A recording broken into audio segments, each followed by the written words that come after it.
Gentlemen, have you ever bought a shirt that looked incredible on the mannequin, but when you put it on, something just felt off? The reality is most off-the-rack clothing is designed for a specific average build that most of us don't actually have.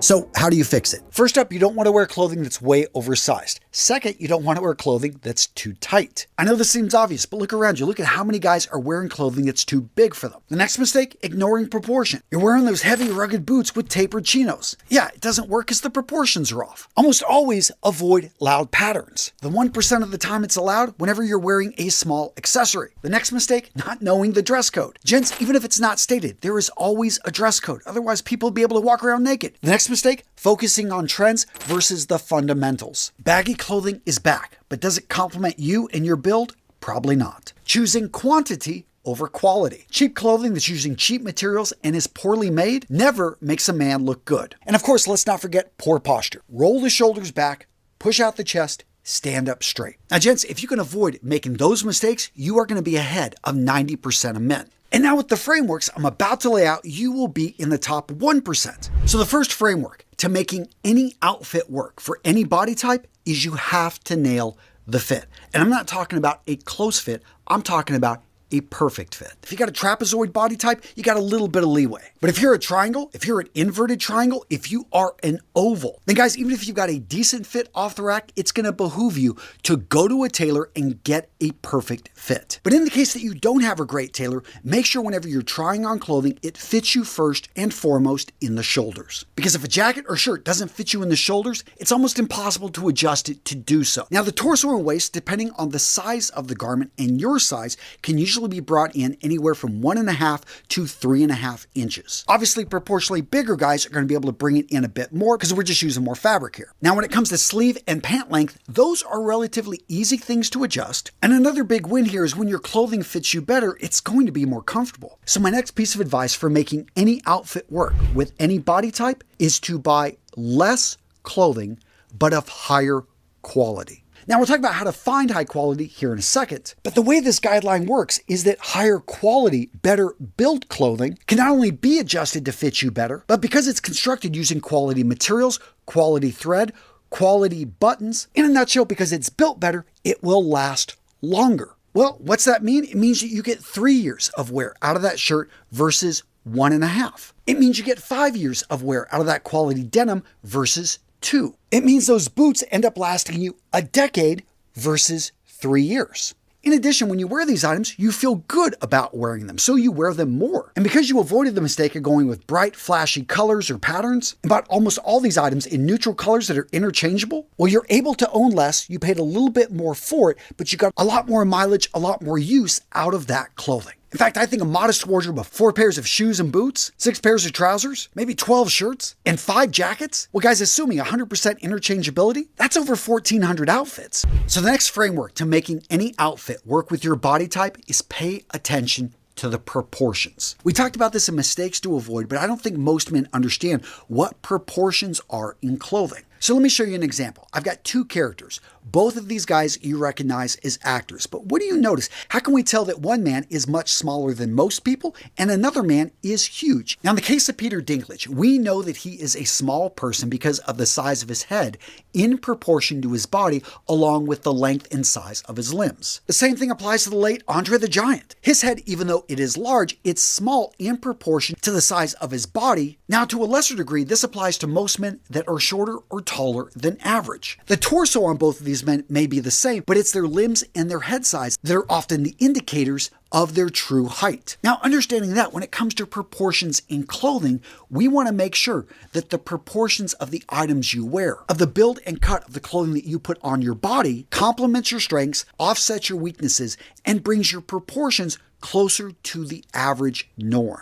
Next up, let's talk about color. So monochromatic looks. This is where the color remains the same pretty much from the shoes all the way up to the shoulders. Monochromatic looks are going to complement most builds. The exception being if you're really tall, if you're lanky, then maybe we want to break it up and we want to slow down the process of the eyes from going up and down because, yeah, you've just got a long path to follow and it makes you look tall and skinny. Now, if you're that inverted triangle, if you've got broad shoulders, higher contrast can really work, especially if you're wearing a suit and you've got a light colored shirt. Having that contrast right there can draw our attention to the chest. But the key with color, no matter what your body shape is to use it strategically. If you're a tall, lanky guy, I like the idea of color blocking. So for you, when you dress up wearing a pair of tan chinos with a navy blazer, makes a lot of sense. Versus a shorter, maybe stout guy, he could go with gray flannels and that same navy blazer. And it's not fully a monochromatic look, but it's going to allow the eyes to go up and down. That being said, he doesn't have to make the outfit boring. He can bring in a fun colored tie or pocket square. Now, right with color, the next framework is pattern mastery. So looking at these two lines right here, which one is longer? Well, I know a lot of you guys have seen this before, so I'm going to give it away quick. They are actually the same length. It's simply the way the lines create an optical illusion that one side looks longer than the other. And that's what you've got to understand about patterns when it comes to vertical stripes. If you're short and stout, if you are large and in charge, vertical stripes are going to allow the eyes to go up and down, and they work incredibly well with shirts, and they can even work in a jacket and trousers or a suit combination. Horizontal stripes, on the other hand, they widen a man. So if you've got a large midsection, you want to avoid anything that's going to be a horizontal striped. But if you're a relatively thin guy, the kind of guy that has to run around in a shower to get wet, horizontal stripes are going to be your friend. Now, what about checks? What about plaids? Aren't these a combination? Do these work for anyone? Well, the key here is to look at the size of the patterns. So if these are larger checks, larger patterns, understand not only are these going to be more casual,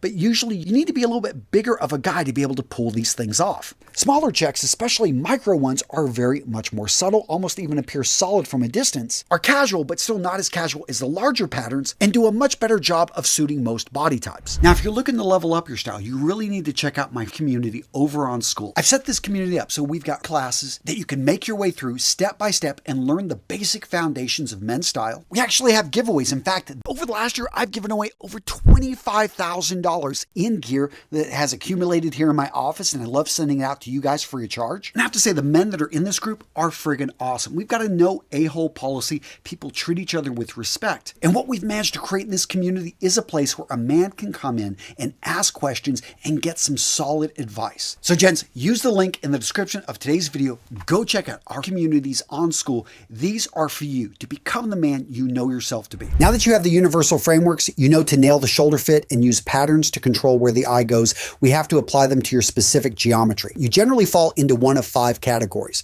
Body shape number 1, the triangle. What we see with the triangle body shape is that the lower part of the body is larger in proportion to the upper part of the body. The issue with the triangle, it goes back to the shoulders. Weak shoulders are viewed as not masculine. So you want to throw on sports jackets, throw on jackets, wear casual suits, throw on blazers. And if that's too formal for you guys, there's tons of other options on the casual side. So if jackets aren't your thing, let's talk about shirts. First off, the shirts that you want to avoid. A close-fitted t-shirt, a close-fitted polo. Why do you want to avoid these short sleeve t-shirts? Because they're going to draw attention to the contrast with your arm and the shirt and basically draw attention to your upper body area. So what type of shirts to look for? You want longer sleeve shirts that can be ironed. And I'm saying can be ironed because anything that can be ironed, in a sense, can create a bit of structure, and that's what you're looking to do again on the upper body. The next body shape is the inverted triangle, the V shape. So the guy with this build, he wants to build up his lower body. He's going to do this by focusing on shoes that make his feet look a little bit bigger. So he wants to look at boots. He wants to look at maybe textured shoes with suede.